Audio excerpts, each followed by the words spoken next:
দেখো তো, রায়ান সাহেব ও তার স্ত্রীর ছবিগুলো কি দারুণ এসেছে। ভাবছি আমাদের গত সপ্তাহের ট্যুরের ছবিগুলো আজ পোস্ট করে দেব। ছবিগুলো আসলেই সুন্দর হয়েছে, কিন্তু রাসূলুল্লাহ সাল্লাল্লাহু আলাইহি ওয়াসাল্লাম বলেছেন বদ নজর সত্য। আমরা অনেক সময় আবেগের বশে আমাদের রিজিক, নিয়ামত বা ব্যক্তিগত মুহূর্তগুলো সবার সামনে তুলে ধরি, কিন্তু জানি না কার মনে কি চলছে। আমি তো শুধু শখের বসে দিচ্ছি, এতেও কি সমস্যা হতে পারে? কেউ কেউ হয়তো খুব অভাবে বা অশান্তিতে আছে, তারা যখন আমাদের হাসি খুশি ছবি দেখবে তখন তাদের মনে দীর্ঘশ্বাস আসতে পারে। এই নজর কিন্তু বেশ ক্ষতিকর।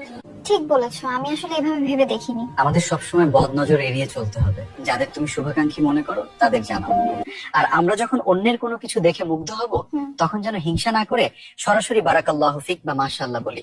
এতে ওই ব্যক্তির কোনো ক্ষতি হয় না। খুব সুন্দর একটা কথা মনে করিয়ে দিলে। অন্যের ক্ষতির কারণ হওয়া তো দূরের কথা, আমি চাই না আমাদের অগোচরে কেউ আমাদের নিয়ে জেলাস ফিল করুক। নিজের নেয়ামত লুকিয়ে রাখা যেমন সুন্নাহর অংশ, তেমনি অন্যের ভালো দেখে বরকতের দোয়া করাটাও মুমিনের গুণ। এখন থেকে আমিও কারো ভালো কিছু দেখলে আগে বরকতের দোয়া করব। আল্লাহ আমাদের সবাইকে বদনজর থেকে হেফাজত করুন।